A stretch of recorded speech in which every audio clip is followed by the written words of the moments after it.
E aí, turma, tudo bem? Professor Hugo aqui. Nossa videoaula de agora é sobre a lei de Coulomb ou força elétrica. Então, quem foi Charles Augustin de Coulomb?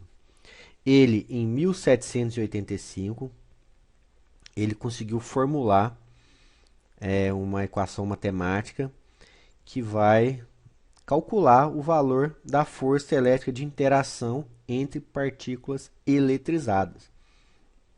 Ele empiricamente conseguiu uma fórmula que calcule esse valor de força, seja ela de atração, seja ela de repulsão. Essa foi a contribuição de Coulomb. Que nós sabemos que cargas de sinais opostos, atração, cargas de sinais iguais, repulsão. Mas repulsão com que intensidade? Qual direção e qual sentido? E isso que Coulomb determinou. Então, considerando dois corpos eletrizados com cargas Q1 e Q2 separados por uma distância d. Então, uma consideração importante nesse momento é dizer que quando as dimensões dos corpos são muito menores que a distância d, as cargas podem ser representadas por pontinhos ou cargas elétricas pontiformes. Então, como esses corpos estão eletrizados, vai haver uma força de interação entre eles, chamada de força elétrica. Então, vejam só, primeira consideração, que a intensidade dessa força diminui à medida que aumenta a distância. E que essa força ela é em linha reta com as cargas, é na mesma linha das cargas. Beleza, continuando. Qual que é o sentido dela? Primeiro, se as cargas forem de sinais iguais, elas vão em sentidos contrários. Vejam só, para a esquerda e aqui para a direita, porque existe a repulsão. Vamos considerar para a direita positivo F, para a esquerda negativo menos F. E se forem de sinais contrários, vai haver atração, ou seja, uma vai apontar para a outra.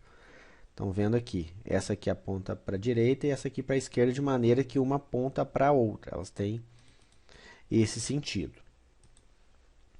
E como que ele descobriu isso? Através da balança de torção de Coulomb, que ele conseguiu, que era um dinamômetro. O dinamômetro é um instrumento que mede força. Ele conseguiu elaborar essa formulação matemática que calcula com exatidão a força elétrica entre dois corpos eletrizados. Então, dois corpos, ocorre aos pares. E qual que foi a definição? Ele determinou que a força, o módulo, ou seja, o valor da interação entre duas cargas elétricas pontiformes, Q1 e Q2, é diretamente proporcional ao valor da carga em módulo e inversamente proporcional ao quadrado da distância entre eles. Só que para essa formulação ser válida, precisava de uma constante eletrostática que veio para validar esse valor. Ela veio fazer o ajuste, porque ele percebeu que o meio onde as cargas estão inseridas influencia no valor da força elétrica. Se as cargas estão no vácuo, é uma coisa. Se estão em um meio diferente do vácuo, a força tem outro valor. Então, a força elétrica é determinada por K. A gente vai ver que o K tem um valor de 9 vezes 10 a nona, considerando o ar ou o vácuo como meio onde estão as cargas. 9 vezes 10 a nona.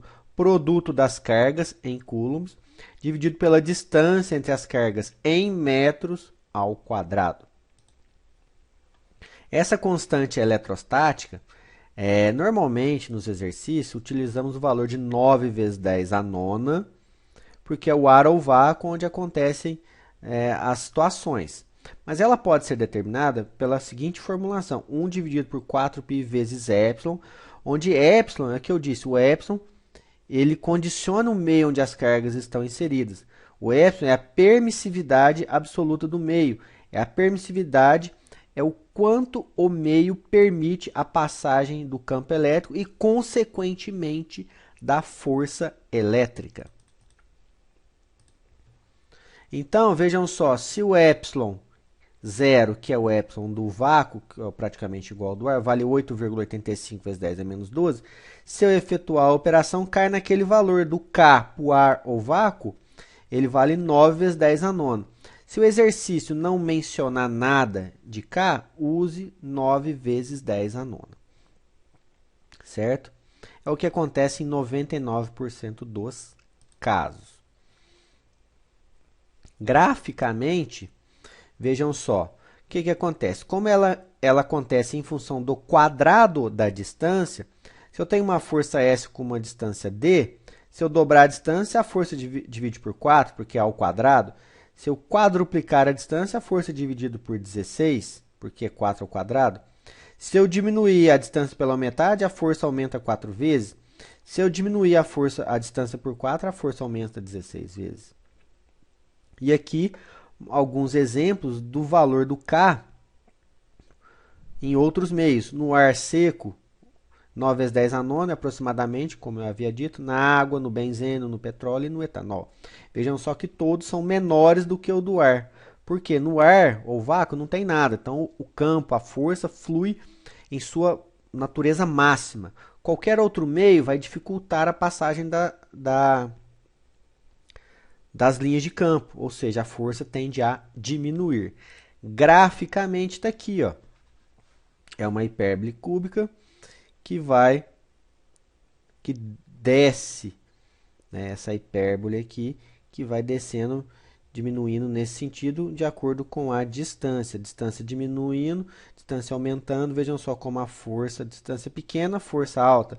Distância grande, força bem diminuta. Ok? Um exemplo aqui, determine a força de interação entre QA e QB. Então, eu tenho QA e QB. Vejam só, para eu fazer a conta, K, produto das cargas, dividido pela distância quadrada. Eu chego em 12 newtons. Então, é a força entre A e B. Então, se eu travar A, B vem para a esquerda. Se eu travar B, A vem para a direita. Ou seja, elas vão ser atraídas. Por quê? Uma é positiva e a outra é negativa. Muita atenção quanto a isso. Duas situações, quando as forças estão perpendiculares. Quando elas estão perpendiculares, pessoal, vocês devem utilizar o teorema de Pitágoras. Só pegar o valor de cada uma delas da perpendicular e fazer raiz quadrada da soma dos quadrados. Teorema de Pitágoras. Se elas estiverem com uma determinada angulação, vocês podem utilizar a lei dos cossenos para o ângulo interno, o ângulo entre as forças. Você tendo o ângulo alfa aqui, força resultante, lei dos cossenos. Primeira força ao quadrado, mais segunda força ao quadrado, 2 vezes a primeira vezes a segunda, vezes o cosseno do ângulo entre elas. E um exemplo aqui para exemplificar aquilo que eu falei. Eu tenho uma carga, eu tenho Q1 e Q2 que exercem força sobre Q'. Então, quando eu tenho mais de uma carga realizando força, duas cargas realizando força sobre uma determinada, a gente calcula separadamente e depois faz a análise vetorial. Então, a força que a carga 1 exerce na carga Q', está aqui, ó, 9 vezes 10 a nona, 6 vezes 10 a menos 3, 4 vezes 10 a menos 6, dá 24 newtons, dividido por 3 ao quadrado. A força da carga 2, K, 8 milicoulombs, 8 vezes 10 a menos 3, 4 microcoulombs, 4 vezes 10 a menos 6, dividido por 4 ao quadrado dá 18. Então, vejam só, se estão todas positivas, F1 para cima e F2 para a direita. F1 para cima e F2 para a direita. Então, tenho 18 para a direita e 24 para cima.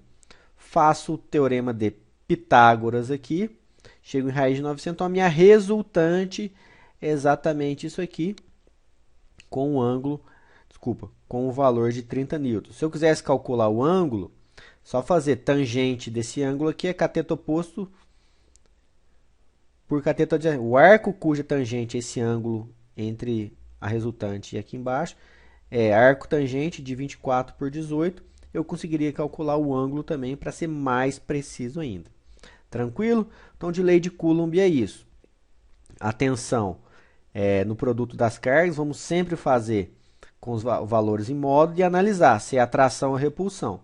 Sempre uma carga exerce força sobre a outra. Então, Q1 exerce sobre Q'. Então, Q1 fica parado, Q' que vai se movimentar.